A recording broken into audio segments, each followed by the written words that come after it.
Warahmatullahi wabarakatuh. Innal hamdalillah hamdan katsiran thayyiban mubarakan fih kama yuhibbu rabbuna wa yarda. Asyhadu an la ilaha illallah wahdahu la syarikalah wa asyhadu anna Muhammadan 'abduhu wa rasuluh. Ya ayyuhalladzina amanu taqullaha haqqa tuqatih wa la tamutunna illa wa antum muslimun. يا أيها الناس اتقوا ربكم الذي خلقكم من نفس واحدة وخلق منها زوجها وبث منهما رجالا كثيرا ونساء واتقوا الله الذي تساءلون به والأرحام إن الله كان عليكم رقيبا يا أيها الذين آمنوا اتقوا الله وقولوا قولا سديدا يصلح لكم أعمالكم ويغفر لكم ذنوبكم ومن يطع الله ورسوله فقد فاز فوزا عظيما أما بعد فإن أصدق الحديث كتاب الله وخير الهدي هدي محمد صلى الله عليه وسلم وشر الأمور محدثاتها وكل محدثة بدعة وكل بدعة ضلالة وكل ضلالة في النار. Alhamdulillah, kembali kita bertemu malam ini dan kita siang tadi teruji dengan WA daripada Uda Rizki, ya kayaknya apa namanya itu ya entah pura-pura sakit entah benar-benar gimana ngetes ya. Iya, itu yang saya katakan. Makin dites ternyata makin banyak.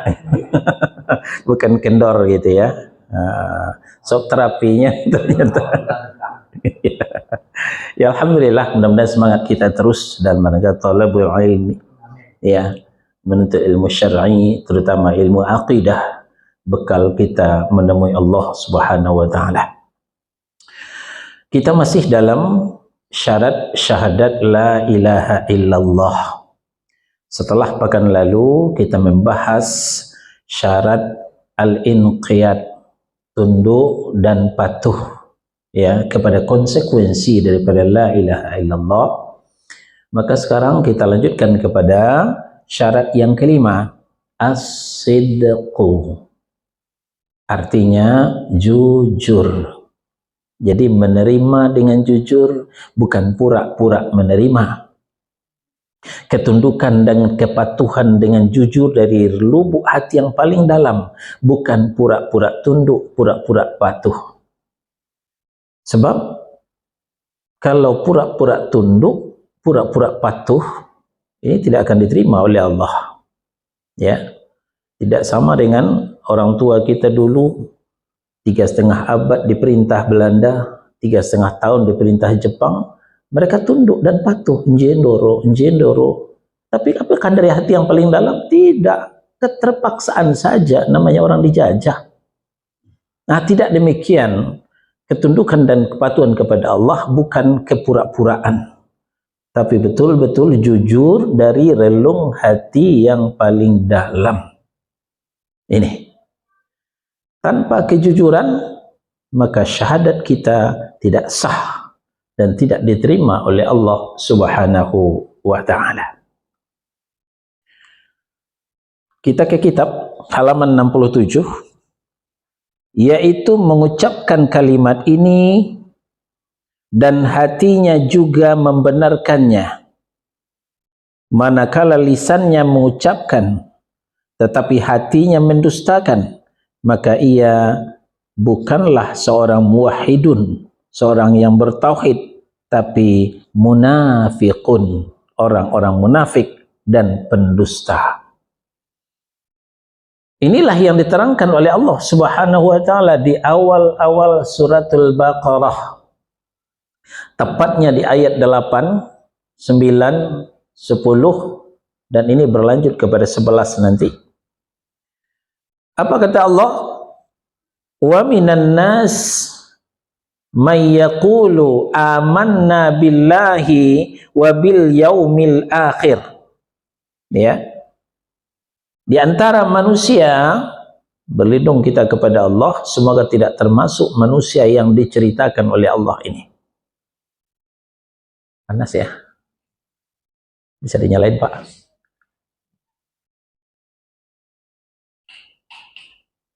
Oh, enggak perlu pakai ini ya? Situ aja. Saya kira. Ya. Berlindung kita kepada Allah, semoga tidak termasuk manusia yang diceritakan Allah ini. Seperti apa mereka? May yaqulu amanna billahi wa bil yaumil akhir.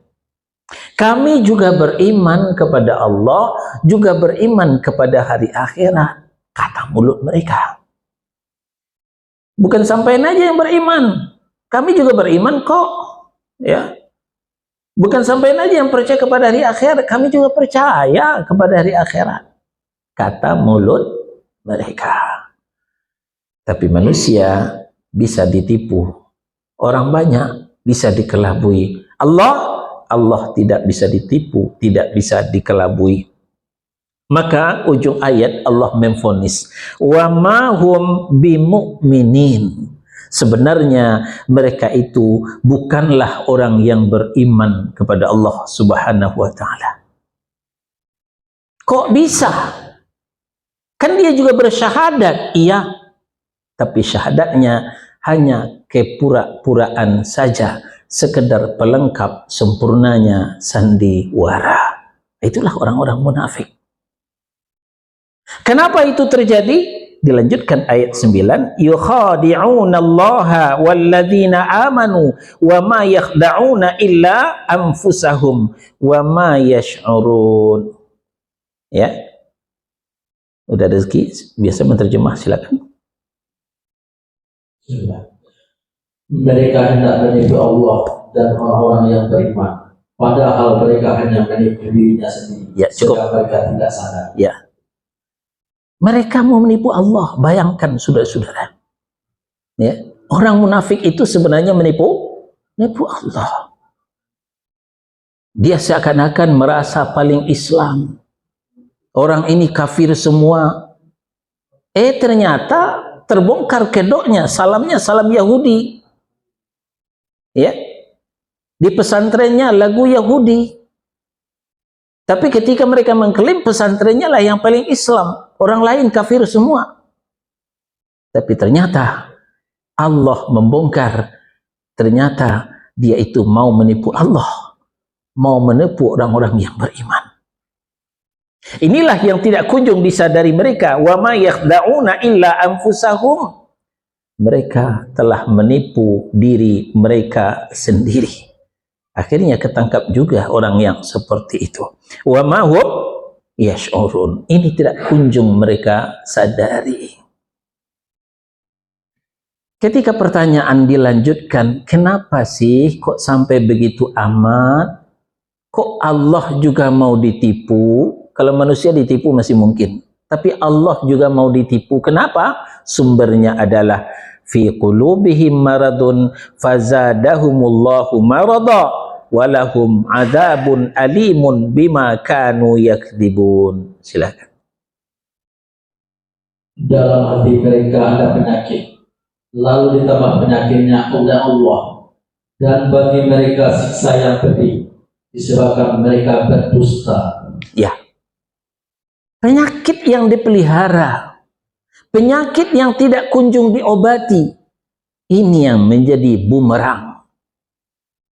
Kronologis, latar belakang ayat ini adalah menceritakan seorang tokoh yang bernama Abdullah bin Ubay bin Salul. Siapa Abdullah bin Ubay bin Salul? Seorang tokoh Madinah yang digadang-gadang untuk menjadi penguasa Madinah, calon tunggal penguasa Madinah. Itulah Abdullah bin Ubay bin Salul. Tapi qadarullah wa ma syaa fa'al, sebelum dilantik ternyata Rasulullah hijrah ke Madinah. Dengan hijrahnya Rasulullah, ya, perhatian kaum muslimin 180 derajat beralih kepada sosok yang baru datang. Seiring dengan itu, pamor Abdullah bin Ubay bin Salul melorot 180 derajat. Orang tidak lagi melihat Abdullah bin Ubay bin Salul. Perhatian orang tertuju kepada sosok yang baru datang, Muhammad sallallahu alaihi wasallam. Nah, siapa yang tidak iri? Siapa yang tidak dengki? Nah, inilah penyakit hati, iri dan dengki. Inilah yang ditujukan oleh Allah, fi qulubihim maradun. Di dalam hati mereka itu ada penyakit. Penyakit apa? Penyakit iri, penyakit dengki. Karena tidak kunjung diobati, maka muncullah komplikasi. Apa itu komplikasi? Nambah penyakit yang lain. Fazadahumullahu maradun. Allah tambah penyakit itu. Maka itulah dia penyakit nifaq. Penyakit nifaq, ya, yang terpapar virus nifaq, maka orangnya menjadi munafik. Orangnya menjadi munafik.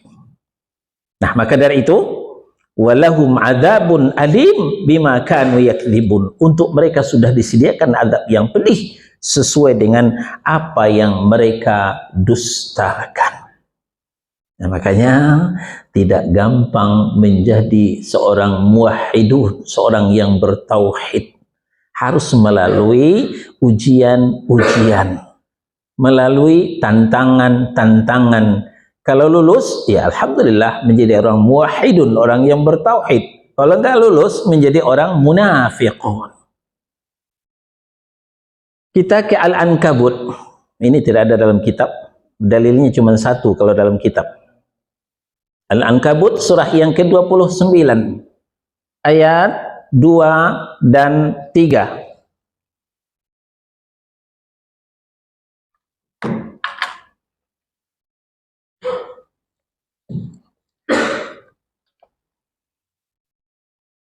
Allah berfirman,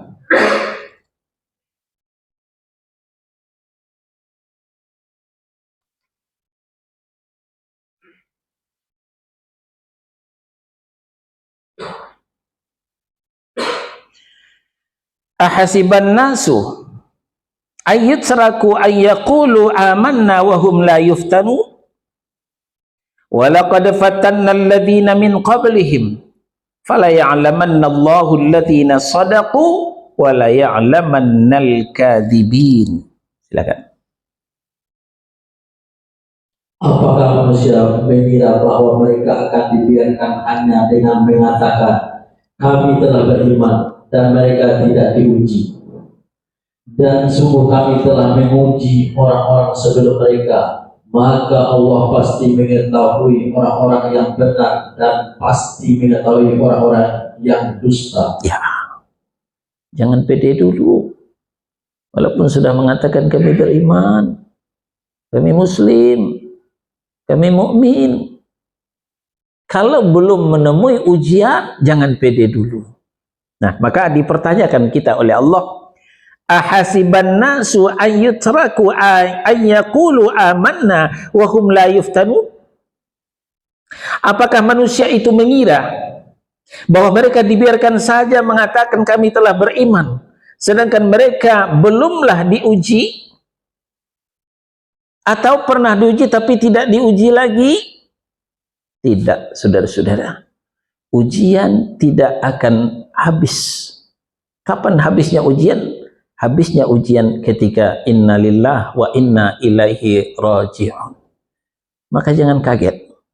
Apapun yang didatangkan oleh Allah, kalau merasa sudah lurus jalannya, itu adalah ujian. Tapi kalau masih bengkok jalannya, itu adalah teguran. Ya. Nah, barulah setelah itu, walaqad fatanna alladhina min qablihim fala ya'lamanna Allahu alladhina sadaqu wa la ya'lamanna al-kadhibin. Sebenarnya kami juga telah menguji orang-orang sebelum kamu, ya, orang sebelum mereka. Nah, barulah Allah memutuskan siapa yang benar, siapa yang dusta. Orang sebelum kita adalah Abdullah bin Ubay bin Salul. Orang sebelum kita adalah Muhammad sallallahu alaihi wasallam, berikut para sahabatnya. Yang lulus itulah orang yang shadaku. Yang gagal itulah orang yang kadibin, munafiqin. Yang lulus adalah pengikut Muhammad sallallahu alaihi wasallam, yang gagal adalah pengikut Abdullah bin Ubay bin Salul. Nah, itulah sebabnya di At-Taubah surah 9 ayat 119 Allah panggil kita, ya ayyuhalladzina amanu kunu ma'as sadiqin. Ya ayyuhalladzina amanu kunu ma'as sadiqin. Silakan. Wahai orang-orang yang beriman, bertakwalah kepada Allah dan bersamalah kamu dengan orang-orang yang benar. Ya. Allah mengarahkan kita jangan menjadi orang yang pendusta, tapi jadilah orang yang jujur, orang yang benar, membenarkan apa yang kita ucapkan. Kalau kita mengucapkan asyhadu an la ilaha illallah, benarkanlah dalam hati, jangan pernah mendustakan. Kejujuran bukan hanya perintah Allah, kejujuran juga diperintahkan oleh Rasul sallallahu alaihi wasallam. Nah, sekarang kita lihat beberapa hadis, antara lain hadis dari Abdullah ibnu Mas'ud radhiyallahu an. Hadis dari Abdullah ibnu Mas'ud radhiyallahu an diriwayatkan oleh Al-Bukhari dan Muslim dalam sahih mereka. Kata Nabi sallallahu alaihi wasallam, alaikum bisidqi, kalian wajib berlaku jujur, bukan sunat, wajib, diwajibkan kepadamu supaya berlaku jujur. Kenapa? Fa inna sidqa yahdi ilal bir, kejujuran itulah yang menghantarkanmu kepada kebaikan dan ketakwaan. Orang tidak akan baik, orang tidak akan bertakwa kalau tidak jujur. Setelah itu, wa innal birra yahdi ilal jannah, kebaikan dan ketakwaan itulah yang kemudian menghantarkanmu ke dalam surga. Jadi kalau ditanyakan mau masuk surga enggak? Iya. Langkah awal apa? Jujur. Setelah jujur, nanti akan menjurus kepada kebaikan, ketakwaan. Setelah itu, nah, itu nyampe sendiri di surga nanti insya Allah. Kalau sudah jujur, baik, bertakwa, ya sudah. Nanti ujungnya surga.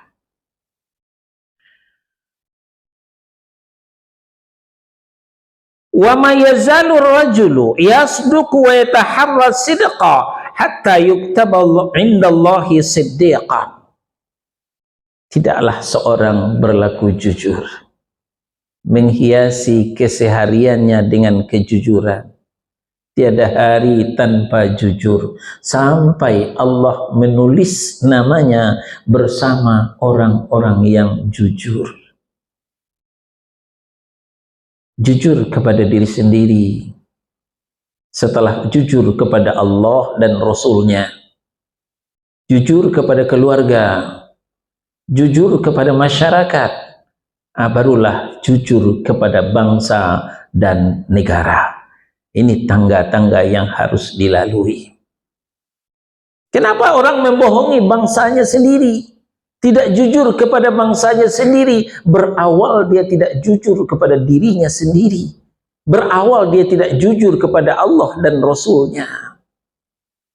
Ya, kalau sudah jujur, maka dia akan ditulis bersama orang yang jujur. Masya Allah. Tidak banyak orang yang bersama siddiqan, yang bergelar siddiqan di bawah kolong langit ini. Hanya mertua Rasulullah sallallahu alaihi wasallam, Abu Bakar Siddiq radhiyallahu anhu. Tidak banggakah kita bersama rombongan Abu Bakar Siddiq, bersama orang-orang yang jujur? Sebaliknya, Wa iyyakum wal kadhiba, awaslah kalian, berhati-hatilah kamu terhadap bohong, terhadap dusta. Dusta kepada Allah dan Rasul, dusta kepada diri sendiri, mendustai keluarga, mendustai masyarakat, membohongi bangsa dan negara. Sangat bahaya sekali. Sampai di mana bahayanya? Fa innal kadhiba yahdi ilal fujur. Kedustaan itu akan menghantarkanmu kepada dosa, fujur. Ya, mulai berdusta satu, nanti untuk menutupi dustanya dusta lagi, menutupi dustanya bohong lagi, menutupi bohongnya bohong lagi, ya bohong terus. Ya, nah kalau sudah bohong terus, ya kata Nabi Shallallahu Alaihi Wasallam, ya kita lanjutkan hadis tadi dulu. Fa innal kadhiba yahdi ilal fujur wa innal fujura yahdi ilan nar. Kedustaan akan mengantarkanmu kepada dosa, dan dosa akan menendangmu ke liang neraka yang sangat panas. Hati-hati dengan kedustaan, dengan kebohongan.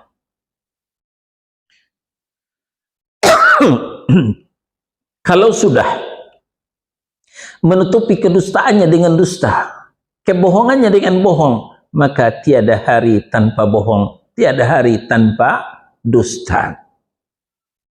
Ya, wa ma yazalur rajulu yakdhibu wa yataharral kadhiba hatta yuktaba 'indallahi kadzaban. Tidaklah seorang berlaku bohong, berbuat dusta, sampai dia menghiasi dirinya dengan kedustaan. Tiada hari tanpa dusta, tiada hari tanpa bohong, sampai Allah menuliskan namanya bersama orang yang bohong. Kalau manusia yang menuliskan nama kita pembohong, itu dari rezeki menjual tipek, bisa dihapus, hilang kalau manusia yang menulis. Tapi kalau Allah yang menulis nama kita sebagai pembohong, pendusta, kemana kita cari tipeknya? Nah, inilah yang dikatakan Nabi Shallallahu Alaihi Wasallam, ayatul munafiqi thalathun. Tanda munafik itu ada 3. Idza haddatsa kadzdzaba, wa idza wa'ada akhlafa, wa idza tumina khan. Pertama, apabila berkata bohong, berjanji mungkir. Ini dari rezeki sakit-sakit dipaksakan karena tidak mau dikatakan mungkir. Udah janji setiap Senin malam kajian, masa nggak datang? Mungkir namanya itu, walaupun sakit dipaksakan juga supaya tidak memungkiri janji, karena ternyata ingkar janji itu termasuk tanda orang munafik. Wa idza tumina khan, apabila dipercaya khianat. Masih Al-Bukhari dan Muslim. Disinilah persimpangan jalan kita dengan kaum sesat, aliran sempalan. Contohnya Syiah. Bagi Syiah, dusta ini bagian dari syariat, disebut dengan taqiyah. Ya, ciri khas aliran sesat seperti Syiah, mereka mensyariatkan bertaqiyah, berdusta, berbohong. Tapi ahli sunnah meyakini bohong itu tanda munafik, bukan tanda daripada syariat. Nah, demikian pentingnya kejujuran. Tapi apa hendak dikata? Makin lama kejujuran makin terkikis. Makin lama kejujuran makin langka. Bila kejujuran sudah semakin langka, maka kedustaanlah yang merajalela, dan dari sinilah awal pangkal bencana. Bila kejujuran sudah semakin terkikis habis, maka kebohonganlah yang laris manis. Hoaks, berita bohong, membuat hati semakin miris. Inilah penyakit anak bangsa pada hari ini. Untuk mencapai kekayaan, mendapatkan kekayaan, orang tidak mau lagi berbuat jujur. Orang tidak mau lagi berlaku jujur, tapi harus dusta, harus bohong. Untuk menduduki kursi empuk, menjadi penguasa, orang tidak mau lagi berbuat jujur.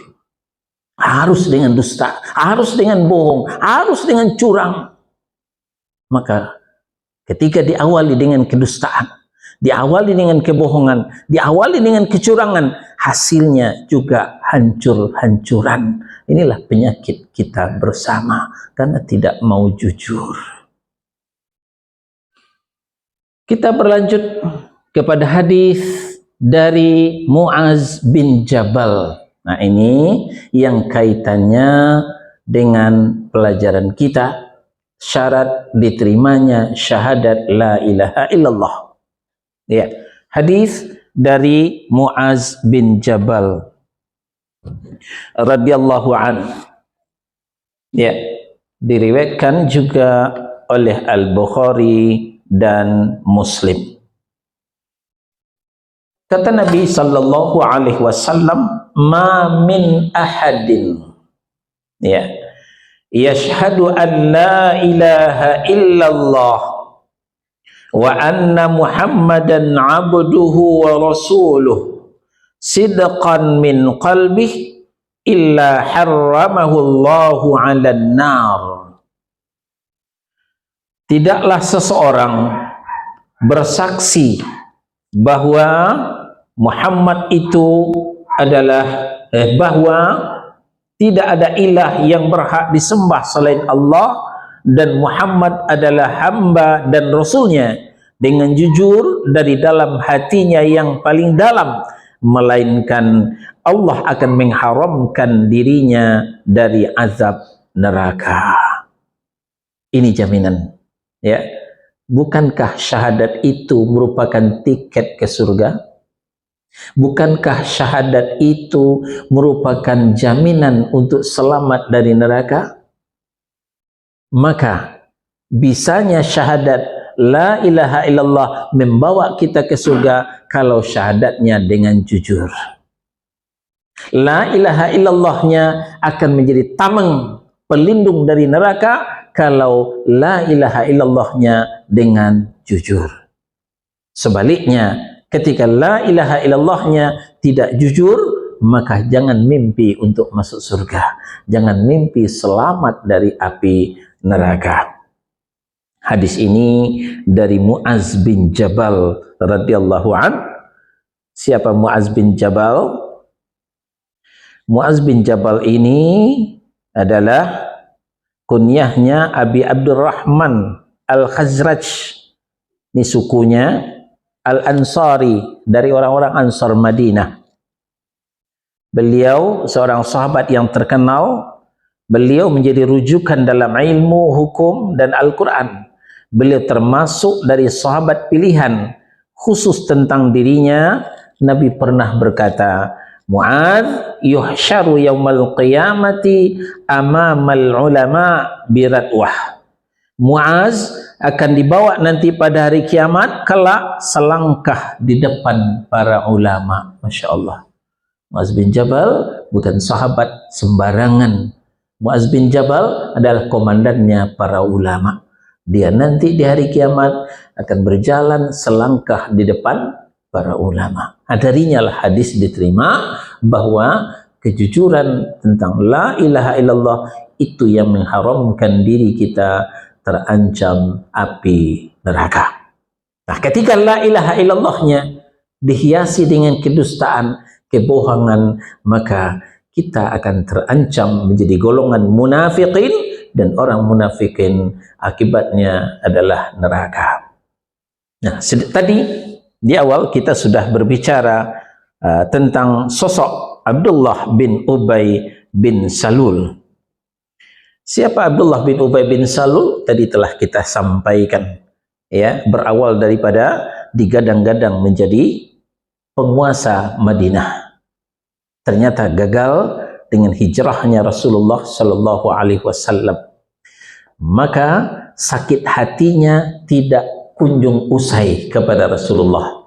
Maka dia melancarkan, ya, gelombang-gelombang teror, ya, sehingga rekam jejaknya, jejak hitamnya ini yang tidak bisa dihapus dalam sejarah Islam. Kita masukkan juga sejarah Islam di sini. Setidaknya ada 2 track record Abdullah bin Ubay bin Salul, jejak hitam Abdullah bin Salul yang mengotori sejarah Islam. Pertama, ketika Madinah diserbu orang kafir Quraisy. Ketika orang kafir Quraisy menuntut balas atas kekalahannya ketika perang Badar.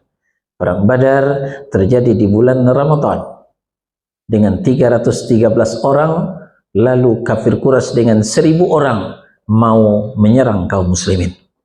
Alhamdulillah, berkat pertolongan Allah, 313 orang berhasil memukul mundur kafir Quraisy 1000 orang. Kaum muslimin mencetak kemenangan yang gemilang, kafir Quraisy menderita kekalahan yang memalukan dan memilukan. Setahun setelah itu, bulan Syawal, setahun sebulan, maka mereka menyerang Madinah. Mereka menyerang Madinah.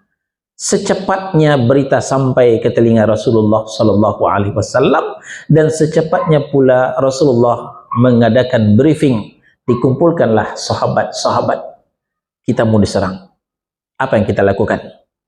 Mau kita kejar mereka ke Badar seperti kemarin, atau kita tunggu saja di Madinah? Setelah bermusyawarah, menerima masukan-masukan dari sahabat, akhirnya Rasulullah memutuskan kafir Quraisy ditunggu di lereng Uhud. Ya, kafir Quraisy ditunggu di lereng Uhud, Gunung Uhud. Gunung Uhud itu tidak terlalu tinggi sih, ya, tidak setinggi Gunung Mahameru, tidak setinggi Gunung Gede di Bogor, Gunung Salak, tapi masih tinggi daripada Gunung Sahari di Senen. Ya, masih tinggi dari Gunung Sahari di Senen. Siapa yang pernah ke Madinah itu berziarah ke Gunung Uhud itu. Ada apa itu petasannya? Lalu Rasulullah mengumpulkan 1000 orang. Alhamdulillah, makin bertambah juga kaum muslimin. Kalau tadi di perang Badar cuma 313 orang, di perang Uhud sudah bisa terkumpul 1000 orang. Karena kafir Quraisy yang datang juga bertambah. Berapa? 3000 orang pasukan terlatih. Nah, sebelum hari H, maka Abdullah bin Ubay bin Salul memainkan peranannya. Mulailah kasak kusuk. Teman-teman, tahu nggak? Itu Muhammad mau perang dengan orang kampungnya. Ngono toh? Iya. Lalu ngapain kita ikut? Rajin amat. Suruh aja tuh Muhammad perang dengan Tuhannya. Kita kongko-kongko aja di Madinah. Iya juga ya? Iya. Nah, 300 orang diantaranya berhasil dipengaruhi. Maka minta izin kepada izin Rasul, saya nggak ikut perang ya. Izin Rasul, besok saya nggak ikut ya. Tinggal 700, 300 balik kanan, tinggal 700 yang setia mendampingi Rasulullah Sallallahu Alaihi Wasallam ke lembah Uhud, ke lereng Uhud. Itu ya, rekam jejak Abdullah bin Ubay bin Salul, ngempesin, nah itulah bahasa gaulnya, ngempesin perjuangan Rasulullah Sallallahu Alaihi Wasallam. Tapi ternyata walaupun diawali dengan terseok-seok, Rasulullah jatuh, giginya patah, kakinya berdarah, sempat diisukan meninggal, tapi alhamdulillah masih bisa diatasi. Ya, akhirnya kafir Quraisy juga pulang ke Makkah. Ya. Yang kedua, peperangan selanjutnya, ya, ketika itu diikuti oleh Aisyah radhiyallahu anha. Kebiasaan Rasulullah setiap mau ngajak istrinya diundi dulu, ya, diundi dulu, diadakan undian. Keluarlah nama Aisyah radhiyallahu anha, maka Aisyah ikut berangkat ke perang itu. Ya, pulang dari perang, lalu belum sampai ke Madinah, istirahat di suatu tempat. Disuruhlah para sahabat memasang tenda untuk istirahat. Ya. Di tengah persyaratan itu Aisyah radhiyallahu anha ada keperluan, ya maklumlah wanita banyak keperluannya. Dia pergi ke suatu tempat untuk buang hajat, ada hajatnya di situ, ya. Setelah itu balik lagi. Sesampai di tempat perkemahan tadi, ingat, kalung saya mana? Kalungnya nggak ada. Padahal kalung bukan milik sendiri, habis pinjam dari saudaranya. Saudaranya yang punya, boleh pinjam kalung itu bukan milik sendiri. Tentu akan muncullah rasa takut kalau hilang nanti gimana dengan apa diganti. Maka Aisyah balik lagi ke tempat buang hajatnya tadi. Cari-cari di situ, alhamdulillah dapat. Balik lagi. Nah, setelah balik lagi, rombongan sudah berangkat. Orang tidak tahu bahwa Aisyah pergi meninggalkan rombongan. Orang sudah berangkat. Maka tinggallah Aisyah sendiri menunggu di situ dengan harapan rombongan akan balik lagi menjemputnya. Termasuk Rasulullah nggak tahu istrinya ketinggalan. Qadarullah wa ma syaa fa'al. Tidak lama setelah itu muncul Safwan, seorang sahabat yang mulia. Melihat ibunda Aisyah tertinggal sendiri. Inna lillahi wa inna ilaihi raji'un. Ini musibah yang sangat besar. Maka secepatnya Safwan menurunkan ontanya, mempersilahkan Aisyah naik ke atas onta. Safwan menuntun onta dengan jalan kaki, bukan naik berduaan, ya. Pas kebetulan ini saya bawa motor, naik, ayo saya antar. Kesempatan dua-duaan di atas motor, enggak begitu, ya. Safwan mempersilahkan naik onta, mempersilahkan ibunda Aisyah naik onta, sementara Safwan jalan kaki menuntun onta. Tidak lama sampai jugalah ke Madinah. Begitu sampai di Madinah, mulai pula Abdullah bin Ubay bin Salul memainkan peranannya. Itu kan gue kata juga apa? Aisyah pacaran tuh sama Safwan. Kata mulut kotornya Abdullah bin Ubay bin Salul. Ributlah Madinah ketika itu. Nah, inilah kegoncangan rumah tangga Rasulullah karena fitnah yang digulirkan oleh Abdullah bin Ubay bin Salul.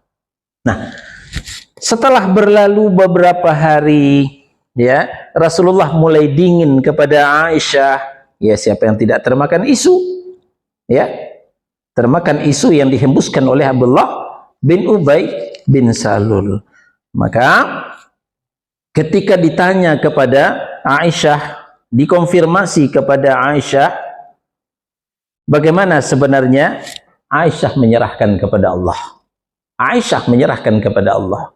Beliau menjawab, kalau saya katakan iya, ya, engkau akan percaya. Kalau saya katakan tidak, engkau tetap percaya kepada desus-desas, ya, fitnah yang digulirkan oleh orang-orang munafik itu. Lebih baik saya serahkan saja kepada Allah Subhanahu wa taala. Demikian perkataan Aisyah radhiyallahu anha. Akhirnya Allah Subhanahu wa taala mau membersihkan nama hambanya yang memang tidak berbuat apa-apa. Ya. Allah mau membersihkan nama Aisyah radhiyallahu anha. Buka An-Nur surah 24 ayat 11. Ini pembersihan nama Aisyah. Kenapa ini kita sampaikan? Karena sampai hari ini berita bohong yang dihembuskan oleh Abdullah bin Ubay bin Salul, Syiah masih mengaminkan. Menurut Syiah, Aisyah itu pelacur. Menurut Syiah, Aisyah itu pezina. Dari mulut kotornya Syiah. Walaupun sudah dibersihkan oleh Allah, Syiah tidak ambil pusing. Nah, sebagai ahlus sunnah kita harus tahu seperti apa pembelaan Allah terhadap hambanya Aisyah radhiyallahu anha. Buka An-Nur surah 24 ayat 11. Innal ladzina ja'u bil ifki usbatum minkum la tahsabuhu syarran lakum bal huwa khairul lakum likulli imri'in minhum maktasaba minal ithmi walladzi tawalla kibrahu minhum lahu adzabun adzim. Sesungguhnya orang-orang yang membawa berita bohong itu adalah dari golongan kamu juga. Janganlah kamu mengira berita itu buruk bagi kamu, bahkan itu baik bagi kamu. Setiap orang dari mereka akan mendapat balasan dari dosa yang diperbuatnya. Dan barang siapa di antara mereka yang mengambil bagian terbesar dari dosa yang diperbuatnya, dia mendapat azab yang besar pula. Ya.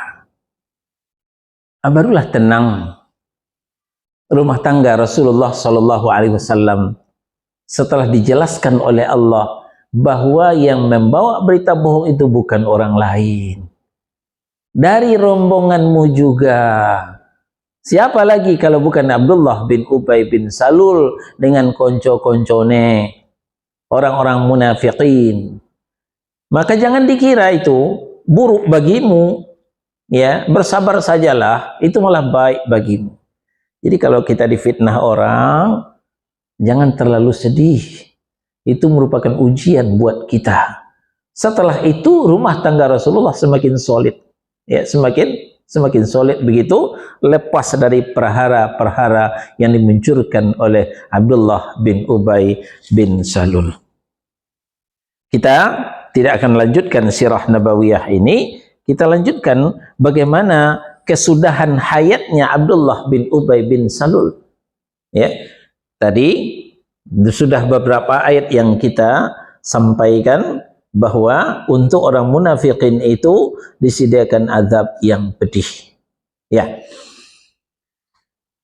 Ketika Abdullah bin Ubay bin Salul dijemput oleh malaikat maut, inna lillahi wa inna ilaihi raji'un, maka datanglah putranya yang bernama juga Abdullah. Nah, inilah orang Arab. Orang Arab kayak kehabisan nama. Bapaknya Abdullah, anaknya Abdullah juga.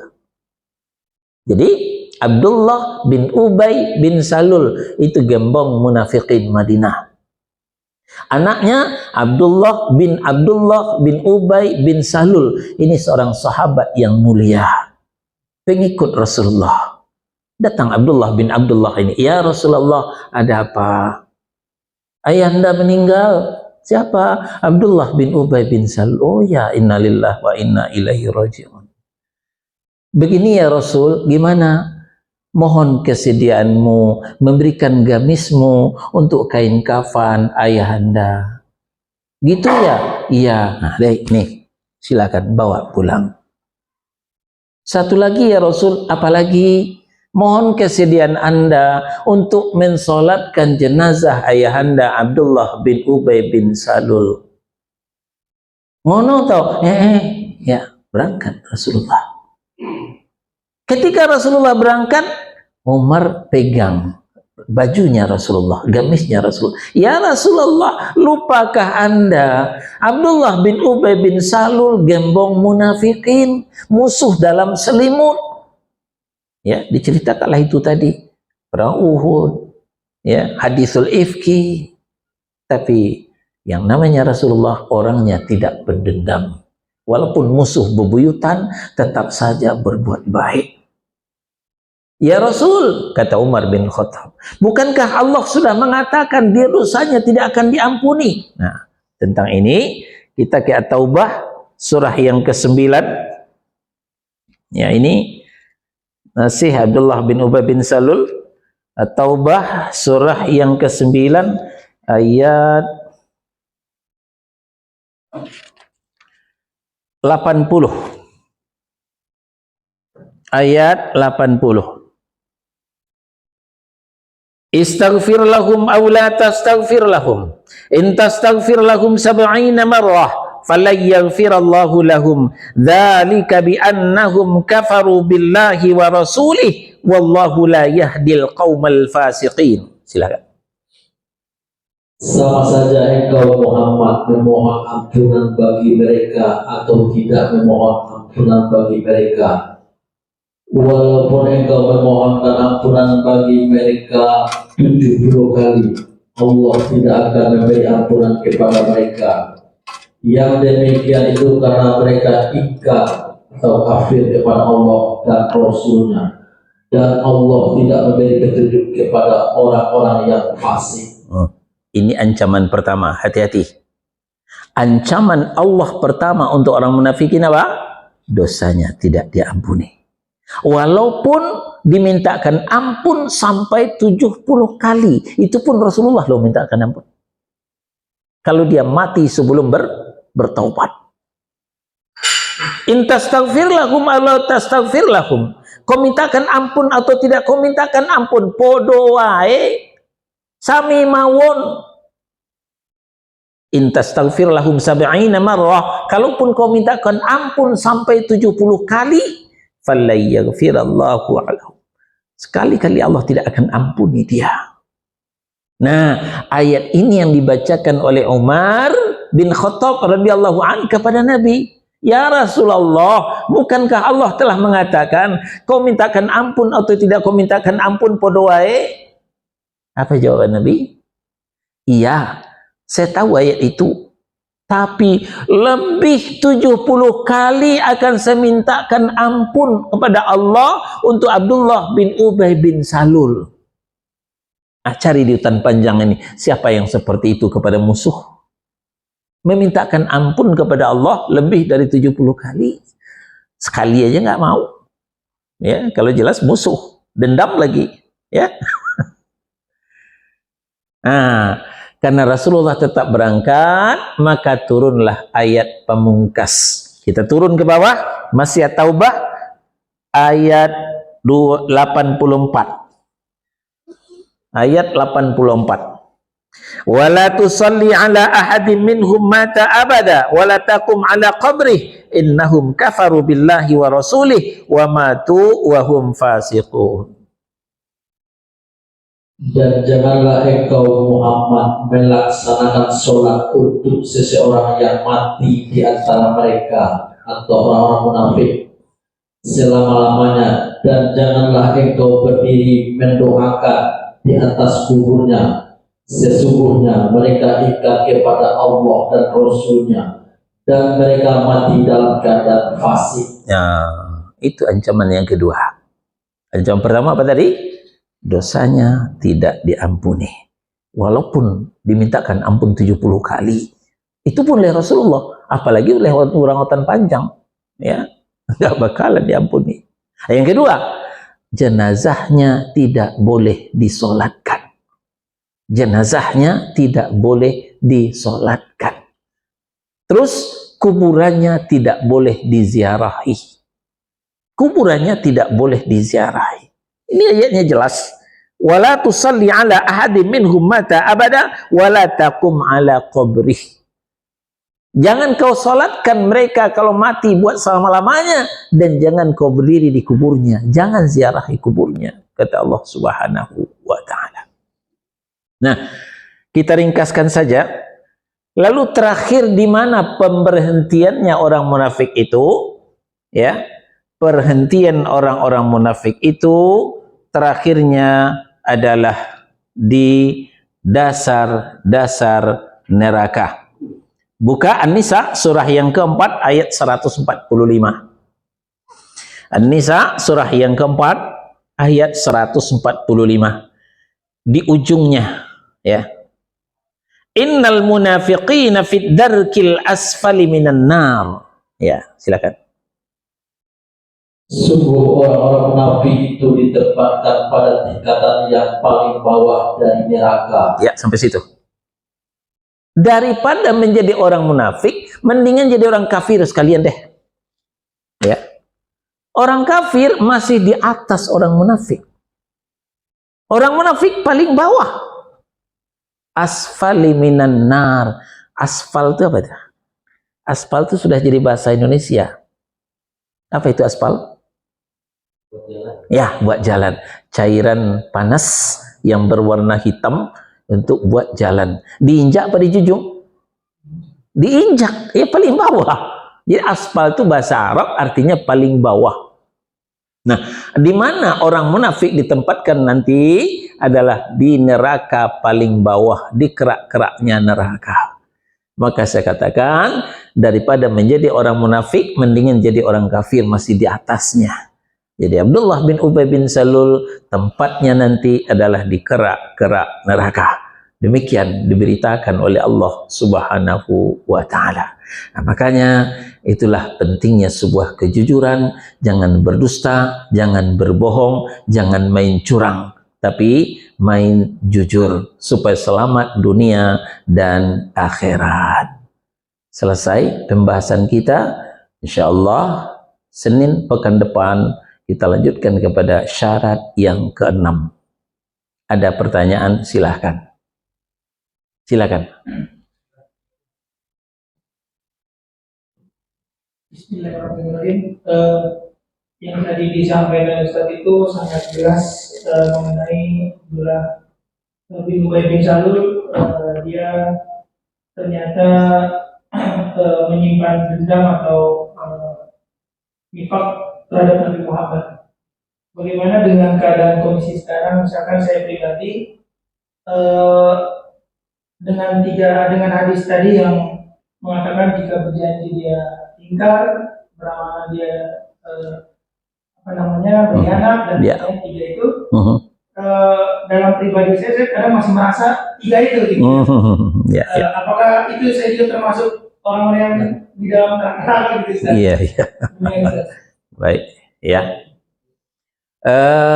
Kalau kita mengkaji bab munafik, ya, munafik itu ada dua macam. Ya, tadi saya katakan munafik orangnya penyakitnya nifak.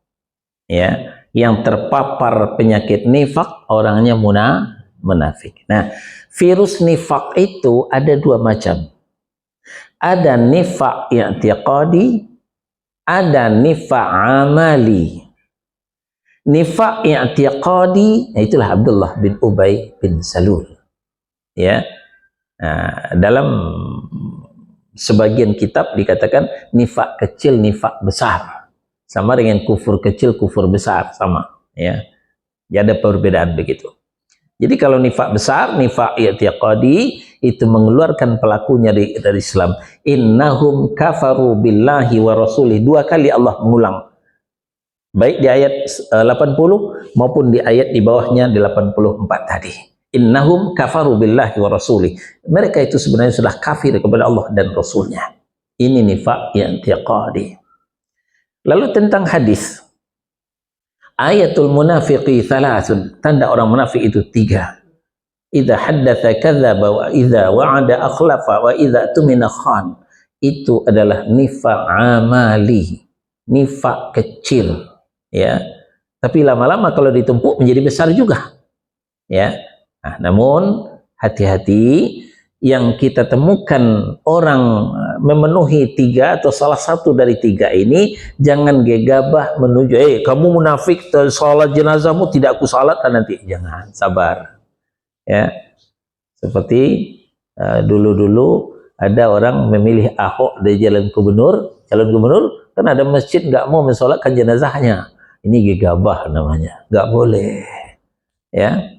Nggak boleh. Tidak segampang itu kita menuding orang munafik. Ya.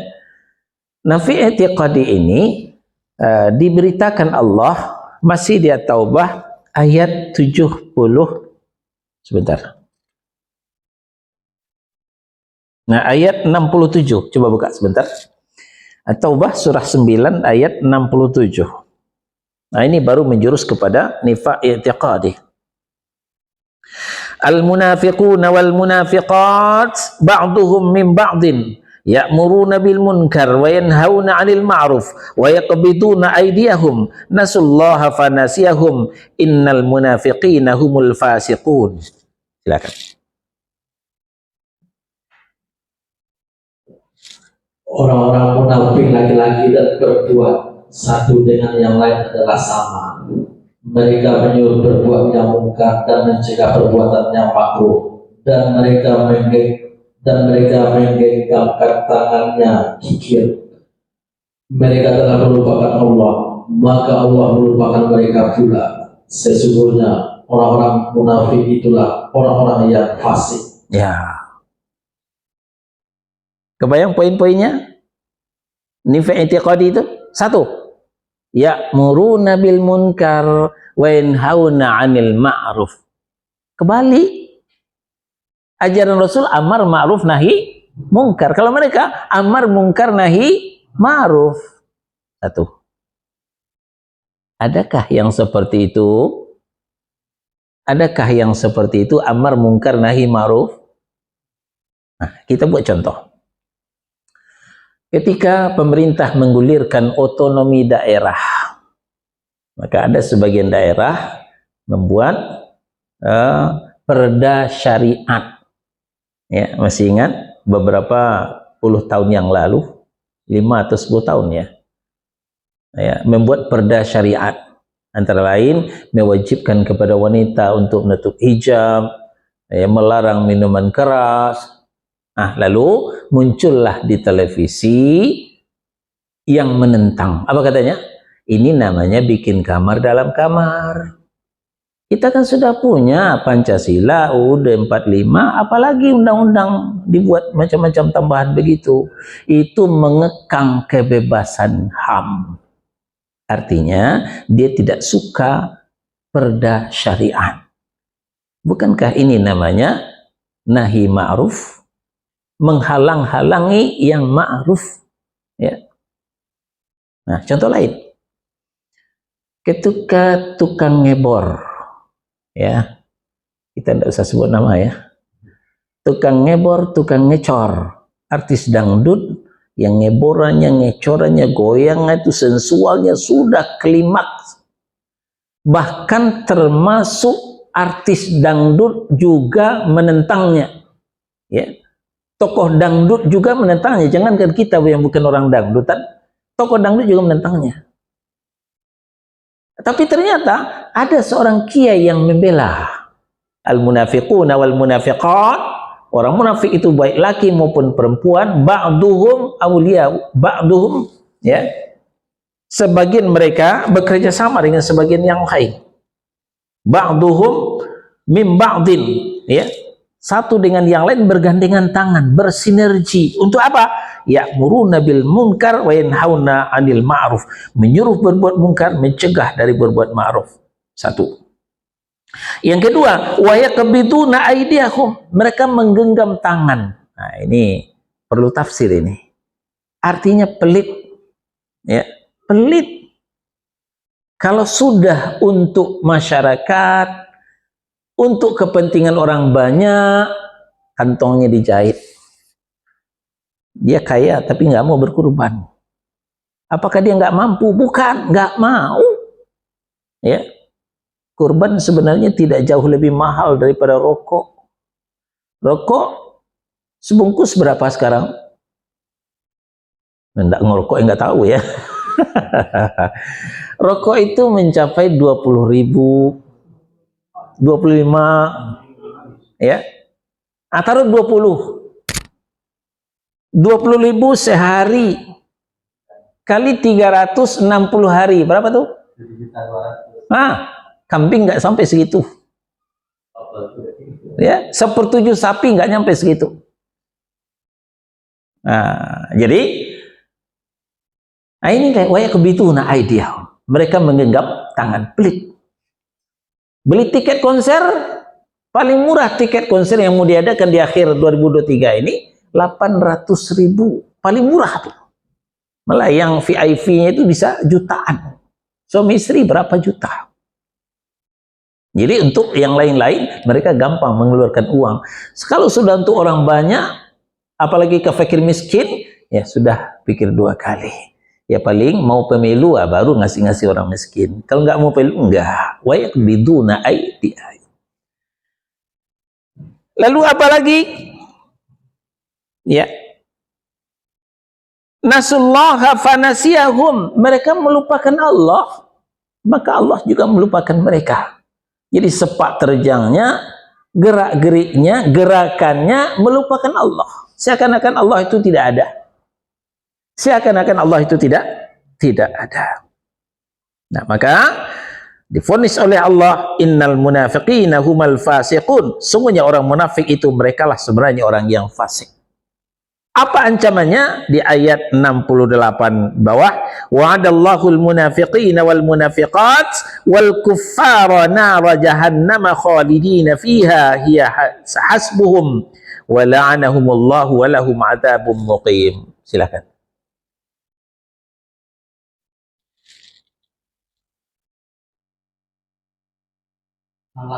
Ya. Allah menjanjikan mengancam orang-orang munafik laki-laki dan perempuan dan orang-orang kafir dengan neraka jahanam. Mereka kekal di dalamnya. Cukuplah neraka itu bagi mereka. Allah melaknat mereka dan mereka mendapat azab yang kekal. Ya, itulah nifaq i'tiqadi, nifaq besar.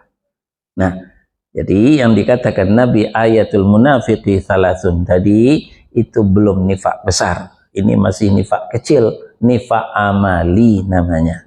Ya, kalau berkata dusta, ya. Tapi kalau dusta terus, ya udah, dari kecil lama-lama jadi besar juga. Tapi kalau belum menjadi pendusta, ya baru sekali-kali, yaitu belumlah bisa kita gegabah mengatakan orang itu munafik. Demikian, wallahu a'lam. Yang lain?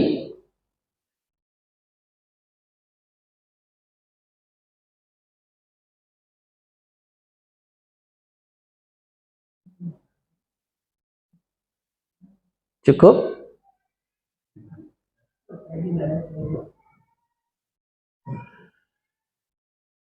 Assalamualaikum warahmatullahi wabarakatuh. Waalaikumsalam warahmatullahi wabarakatuh.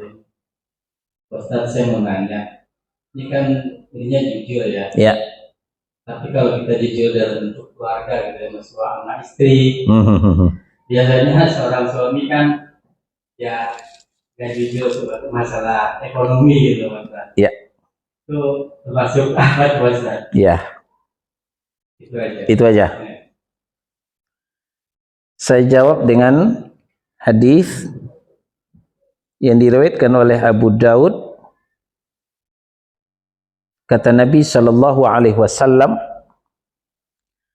la a'udduhu kadhiban ar-rajulu yuslih bainan nasi yaqulul qawla wa la yuridu bihi illa al-islah wa rajulu yaqulu fil harbi war rajulu yuhadditsu mar'atahu wal mar'atu tuhadditsu zawjaha.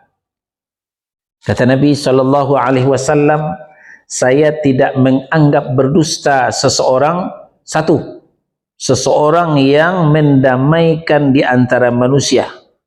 Dia mengatakan perkataan yang dia tidaklah menginginkan kecuali perdamaian. Dua, seseorang yang berkata di dalam peperangan, dan yang ketiga, seorang laki-laki yang berbicara kepada istrinya tentang istrinya, dan sebaliknya seorang wanita yang berbicara kepada suaminya tentang suaminya. Kita bahas satu-satu. Nabi tidak mengatakan berdusta. Pertama, seseorang yang mau mendamaikan dua orang. Ya. Lalu contohnya, ada seorang tergopoh-gopoh masuk ke sini. Apa katanya? Ustaz, saya mau dibunuh orang. Kalau ada nanti sini jangan katakan saya masuk sini ya. Lalu dia ngumpet di dalam. Tidak lama ia datang, orang bawa golok. Nampak si fulan enggak? Tanya ke saya. Nah, lalu saya katakan, selama saya berdiri di sini saya enggak melihatnya. Itu dusta enggak tuh? Dusta enggak tuh? Enggak. Yang saya melihat dia lewat ketika saya duduk. Dia lewat, dia minta disembunyikan sini. Kalau ada yang datang cari saya, katakan saya enggak ya. Ya. Lalu datang orang yang mau membunuhnya, bawa golok. Nampak si fulan enggak? Lalu saya diri lagi. Selama saya berdiri sini, saya enggak melihatnya. Kan saya melihat ketika duduk, bukan ketika berdiri. Nah, ini cara berdusta untuk menyelamatkan. Kalau saya jujur tuh dia ngumpul di situ, habis dia dicincang. Jadi kata Nabi, saya tidak mengatakan berdusta seorang yang mendamaikan di antara kedua orang yang sedang berselisih, bertengkar. Ya, kita ulang hadisnya. Saya tidak menganggap berdusta seorang yang mendamaikan di antara manusia. Dia mengatakan perkataan yang dia tidaklah menginginkan kecuali perdamaian. Nah, kemudian yang sesuai dengan pertanyaan tadi, saya juga tidak menganggap berdusta seorang yang berkata di dalam peperangan nih, lain lagi. Dan ini yang pelajaran kita, seorang laki-laki yang berbicara kepada istrinya tentang istrinya, dan seorang wanita yang berbicara kepada suaminya tentang suaminya. Ya, seorang suami capek pulang kerja, perut lapar, lalu istrinya sudah siapkan makanan, terhidang di meja makan, lalu makanlah suami sambil menyingkir mata. Kok beda biasanya masakan ini ya? Lalu ditanya oleh istrinya, gimana bang masakan saya? Enak enggak? Wah, enak. Padahal itu udah keasinan, udah bicing-bicing itu, kebanyakan garam. Tapi tetap saja dikatakan enak, kan bohong itu. Jadi bohongnya suami di depan istrinya untuk menyenangkan istrinya, saya tidak menganggap bohong. Saya tidak menganggap itu dusta, kata Nabi Shallallahu Alaihi Wasallam. Begitu juga sebaliknya, istri yang berbicara depan suaminya tentang suaminya, maka saya juga tidak menganggapkan dusta. Suatu kali suami ke pasar sendirian, masuk ke toko pakaian, ada yang nampak dari jauh, wah ini cakep nih buat istri saya. Suami ini nggak ngerti kualitas, langsung beli aja, bungkus beli, bawa pulang. Saya ada hadiah, ada kejutan. Apa tuh bang? Nih, buka aja sendiri. Bagus enggak? Si istri tahu bahan ini baju jelek, harga murah di Tanah Abang 1.003. Tapi dikatakan, wah ini bagus, luar biasa, tetangga nggak ada yang pakai nih bang. Mana ada yang pakai jelek? Tapi istri berbohong untuk menyenangkan suaminya. Saya tidak menganggap bohong, kata Nabi Shallallahu Alaihi Wasallam, dalam rangka mempererat keharmonisan rumah tangga. Kalaulah istri berlaku jujur, dasar abang, baju jelek aja dibeli mahal. Nah itulah sebabnya nggak dibawa saya ke Tanah Abang. Suami kesal, dia sudah berniat baik, ternyata bukan mendapat penghargaan, dapat terima kasih, malah dikata-katai oleh istrinya. Nah, jadi kesimpulan, berdusta itu ada tempat-tempat yang dikatakan tidak berdusta oleh Nabi Shallallahu Alaihi Wasallam. Itu hadis yang pertama. Hadis yang kedua diriwayatkan oleh Ahmad. Kata Nabi Shallallahu Alaihi Wasallam, rakhasal Sallallahu Alaihi Wasallam minal kadhibi fi thalathin fil harbi wa fil islah bainan nas wa qawlir rajuli limra'atih. Nabi memberikan keringanan untuk berdusta di 3 tempat. Nah, di 3 tempat, yaitu 1, ketika berperang. Siasat perang boleh dusta. Ya. Ini namanya perang menghadapi orang kafir. Ya, berdusta dengan orang kafir boleh. Kapan lagi? Kedua, ketika mendamaikan di antara manusia yang bertengkar, yang saling bunuh tadi. Nah, yang ketiga, perkataan lelaki kepada istrinya.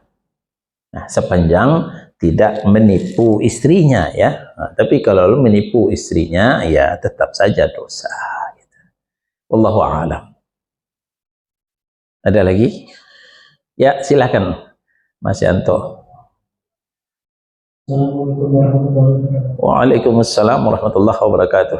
Masih berlanjut tentang dusta Ustaz. Iya.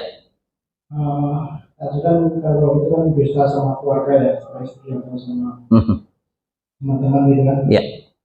Kalau dusta sama Allah itu gimana Ustaz? Allah kan maha tahu gimana kita bisa mendustai Allah itu. Ya, mendustai Allah itu ya pernah dulu terjadi ketika perjanjian Hudaybiyah. Ya. Lalu waktu itu turun hujan semalaman. Ya. Turun hujan semalaman. Lalu di pagi hari Rasulullah bertanya, "Hal tadruna madza qala rabbukum?" Tahukah kamu apa yang difirmankan oleh Tuhanmu tadi malam? Qalu Allahu wa rasuluhu a'lam. Para sahabat menjawab, Allah dan Rasulnya yang lebih tahu, kami tidak tahu ya Rasul. Qal asbaha min ibadi mu'minun bi wa kafirun. Kata Allah Subhanahu wa taala, pagi ini ada hambaku yang masih beriman, ada hambaku yang sudah kafir. Wa amma man qala mutirna bi fadlillahi wa rahmatihi fadzalika mu'minun bi kafirun bil kaukab. Adapun yang mengatakan telah turun hujan tadi malam karena kurnia dari Allah dan rahmatnya, maka itulah orang beriman kepadaku, kafir kepada bintang-bintang. Wa amma man qala mutirna bi nau'i kadza wa kadza fadzalika kafirun bi wa mu'min bil kaukab. Adapun orang mengatakan telah turun hujan tadi malam karena bintang ini dan bintang itu, itulah orang yang telah kafir kepadaku dan beriman kepada bintang-bintang. Nah, itulah mendustai Allah. Turun hujan, hujan lagi, hujan lagi. Ya pantasan kan Imlek. Pernah dengar nggak itu? Hujan karena Imlek. Hujan bukan karena rahmat Allah. Itu berarti mendustai Allah. Kufur dengan Allah Subhanahu wa taala. Allah menurunkan hujan itu untuk rahmat, ya, untuk menyiram tumbuh-tumbuhan, menyiram kegersangan. Lalu dikatakan karena Imlek. Imlek itu hari raya orang kafir. Yang mengatakan itu bukan orang kafir, tapi orang Islam. Itulah mendustai Allah. Mendustai Rasul. Mendustai Rasul adalah mengatakan hadis palsu. Mengatakan yang tidak pernah dikatakan oleh Rasul. Maka Nabi mengatakan, "Man kadzdzaba alayya muta'ammidan falyatabawa maq'adahu minan nar." Siapa yang mengatakan apa yang tidak pernah kukatakan, siapa yang berdusta atas namaku, carilah tempat tinggal di dalam neraka. Ya, hati-hati. Ketemu hadis, periksa dulu sanadnya sahih ataukah maudhu. Ya, kalau sahih sampaikan. Ini asal share aja, ya, nggak diperiksa dulu, ya, Mas, ya, sebentar, ini belum selesai. Contohnya hadis palsu itu apa? Ya banyak. Kalau bulan Rabiul Awal biasanya man azzama mauludi kuntu syafa'atu yaumal qiyamah. Barang siapa yang mengagungkan maulidku, maka bersamaku di hari kiamat, mendapatkan syafaat di hari kiamat. Itu diantara hadis maudhu, hadis palsu. Tidak pernah Nabi menyuruh maulid. Ya, nggak pernah Nabi menyuruh maulid. Apalagi ada dalam kitabnya kitab Imam Al-Ghazali apa? Ihya Ulumuddin. Apa bunyinya? Naumis shaim ibadah. Tidurnya orang puasa adalah ibadah. Maka jangan heran siang-siang Ramadan penuhlah masjid, bukan orang ibadah tapi orang tidur. Karena hadis palsu.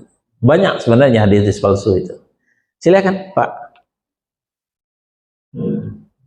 Mau tanya Ustaz, kadang banyak nih orang-orang yang soleh gitu, yang Habib atau Kiai itu sering mimpi ketemu Rasul. Terus Rasul bilang nitip pesan ini itu, terus dijasakan sama murid-muridnya itu. Dan sedangkan mereka itu tidak percaya bahwa mereka orang soleh, ibadah mereka bagus sehingga mereka dapat gelar-gelar tertentu. Terus apakah itu termasuk kebohongan atau karena mereka orang soleh dan rajin ibadah juga seperti kebanyakan orang-orang soleh? Ini sedangkan dalam maksudnya harusnya Nabi wafat udah hadis dan wahyu itu terputus. Ya. Jadi ditanyakan apakah ini kebohongan? Orang ini pertama dibohongi, kemudian membohongi orang. Ya, pertama dibohongi oleh syaitan. Maka karena dia merasa soleh, ya, syaitan menganggap itu, mengatakan itu wahyu. Maka orang soleh ini ya dengan kejahilannya menyampaikan kepada jemaahnya. Akhirnya dia membohongi jemaahnya. Tentang mimpi, yang dibenarkan itu satu, mimpi Rasulullah. Itu bagian daripada wahyu. Ya, mimpi Rasulullah. Yang kedua, mimpi sahabat yang dibenarkan oleh Rasulullah. Ya, seperti mimpinya sahabat ketemu dengan orang yang memegang lonceng, lalu diminta oleh sahabat ini untuk menandakan waktu masuk, untuk memanggil orang ke masjid. Tapi yang bawa lonceng ini nggak mau ngasih, maukah saya tunjukkan yang lebih baik dari ini? Lalu orang bawa lonceng itu mengajarkan azan kepada sahabat yang bermimpi ini. Nah, paginya dia terangkan kepada Rasulullah, saya mimpi begini. Nah, akhirnya dibenarkan oleh Rasulullah, benar ini yang benarnya menandakan waktu masuk. Nah, ajarkan itu kepada Bilal, disuruhlah Bilal mengumandangkan azan karena Bilal suaranya agak nyaring. Disuruhlah yang bermimpi ini mengajarkan mimpinya itu kepada Bilal. Itulah sejarah kronologis disyariatkannya azan. Tapi mimpi sahabat yang tidak dibenarkan oleh Rasulullah itu tidak menjadi landasan syariat. Nah, sekarang Rasulullah sudah meninggal. Walaupun ulama besar yang mimpi, siapa yang mau membenarkan? Selain pada waswasus syayatin tadi, talbisul iblis tadi. Walaupun ulama besar, jangan kira bersih dari tipu daya syaitan. Walaupun ulama besar, jangan dikira ya bebas daripada talbisul iblis. Sudah dengar cerita Syekh Barsisa belum? Sudah dengar cerita Syekh Barsisa belum? Syekh Barsisa itu seorang ulama besar, seorang ahlul ibadah. Ya, ketika ditipu oleh syaitan, ya, mulanya didatangkanlah seorang, saya lupa urutan ceritanya itu, tapi lengkap-lengkap juga nggak apa-apa. Seorang wanita penghibur, ya, wanita penghibur disuruh berzina, tapi Syekh Barsisa bertahan, nggak mau. Ya, kemudian dibawa lagi minuman keras, disuruh teler, ya, nah, nggak mau. Disuruh membunuh, nggak mau. Nah, kemudian didatangkan satu persatu dengan kesungguhan, diajak minum dulu. Ini minum ini kan tidak seberapa dosanya dibanding berzina, dibanding membunuh. Minumlah Syekh Barsisa minuman yang memabukkan, minuman keras. Setelah minum dia teler. Setelah dia teler, nah mulailah dia kalap dengan wanita penghibur tadi, dikira istrinya. Mulailah dia berzina. Setelah berzina, dia sadar wanita ini akan mengancam, akan mengabarkan ke orang sekampung. Ya, nah mulailah dia membunuh, dibunuhlah wanita ini. Akhirnya dia peminum juga, peminum keras, pezina juga, kemudian pembunuh juga. Berkumpullah 3 dosa pada diri Syekh Barsisa. Nah itulah, walaupun kita sudah talabul ilmi, sudah orang-orang soleh menurut kita, jangan pede dulu. Syaitan tidak tidur. Syaitan belum pensiun. Ya, maka selalulah berlindung kepada Allah dari godaan syaitan yang terkutuk. A'udzubillahi minasyaitonir rajim. Ya, termasuk mimpi-mimpi seperti itu bukan tidak mungkin itu waswasus syayatin. Maka itu tidak untuk di-share kepada kaum muslimin, bisa sesat dan menyesatkan. Apalagi membuat amalan-amalan yang tidak disyariatkan oleh Allah dan Rasul. Nah, untuk menjustifikasinya dibuatlah ijazah, diijazahkan sebagai penguatnya seperti itu. Wallahu a'lam. Ada lagi? Ya, kalau tidak ada, sudah jam 10 ya. Kita tutup sampai di sini. Subhanakallahumma wa bihamdika asyhadu an la ilaha illa anta astaghfiruka wa atubu ilaik. Saya mau sampaikan yang saya sampaikan tadi di At-Taqwa, mungkin tidak semuanya hadir. Dari tahun ke tahun sudah biasa di negeri kita Indonesia Idul Fitri dan Idul Adha. Apalagi ini masalah fikih. Masalah fikih tidak akan bersih daripada perbedaan. Yang bersih dari perbedaan itu cuma akidah. Kalau fikih pasti akan ada ikhtilaf. Di zaman Nabi saja antara Abdullah ibnu Abbas, di sampingnya Abdullah ibnu Mas'ud, di sampingnya Abdullah ibnu Umar terjadi perbedaan. Padahal gurunya satu, Rasulullah. Turun ke bawah, di antara ulama kita mengenal madzhabul arba'ah, mazhab yang 4. Mazhab Abu Hanifah, mazhab Imam Malik bin Anas, mazhab Imam Muhammad bin Idris Asy-Syafi'i, mazhab Imam Ahmad bin Hanbal. Berbeda lagi. Nah, sekarang katanya udah tambah mazhab yang kelima, mazhab Bung Karno. Berbeda kan? Nah, yang saya maksud di bulan Zulhijjah ini telah terjadi perbedaan. Perbedaan ini bukan hanya tentang itu. Sesama Muhammadiyah berbeda. Sesama NU berbeda. Sesama Persis berbeda. Sesama Salafi juga berbeda. Mau apa kita? Ya. Wabil khusus kepada tentang puasa Arafah dan Idul Adha. Kata Ustaz Badrus Salam, Abu Yahya Badrus Salam, penanggung jawab Roja, Salafinya 24 karat, saya lebih cenderung mengikuti pemerintah, kata beliau. Ustadz Abdul Hakim, pengisi tetap di Radio Roja juga, beliau berbicara, kalau sudah wukuf di Arafah, ya udah besok Id. Berbeda kan? Padahal keilmuan mereka sudah terukur. Mereka ngaji ke Timur Tengah. Beda dengan kita ngaji baru di hutan panjang. Nah, maka dari itu bagaimana sikap kita? Silahkan pilih salah satu tanpa mencaci maki yang lain. Mau puasa Selasa, Idnya Rabu, silahkan. Mau puasa Rabu, Idnya Kamis juga monggo. Ya. Yang puasa Selasa, Idnya Rabu, hormati orang yang puasa Rabu, Idnya Kamis. Yang puasa hari Rabu, Idnya Kamis, hormati orang yang puasanya Selasa, Idnya Rabu. Tanpa menyalahkan, tanpa bertengkar.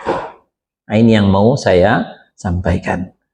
Setelah Id nanti, sama-samalah mengucapkan, taqabbalallahu minna wa minkum. Yang puasa Selasa, Idnya Rabu, ucapkan, taqabbalallahu minna wa minkum. Semoga Allah menerima kami yang puasa Selasa, Idnya Rabu, dan menerima yang darimu yang puasa Rabu, Idnya Kamis. Sampai begitu sebaliknya, yang puasanya Rabu, Idnya Kamis juga mengucapkan taqabbalallahu minna wa minkum. Semoga Allah menerima kami yang puasanya Rabu, Idnya Kamis, dan juga darimu yang puasanya Selasa, Idnya Rabu. Dengan demikian, semakin solidlah ukhuwah di antara kita kaum muslimin. Jangan mau diadu domba, ya, karena muslimin pada hari ini ibarat daun kering, susah disusun, gampang dibakar. Ini penyakit kita pada hari ini. susah disusun, gampang dibakar. Nah, ketahuilah ini program orang-orang kafir mengadu domba kita. Nah, jadi bersabarlah menerima perbedaan ini, pilih salah satu yang diyakini, hormati pendapat yang lain. Ini adalah ikhtilaf ijtihadi, perbedaan ijtihad belaka. Wassalamualaikum warahmatullahi wabarakatuh.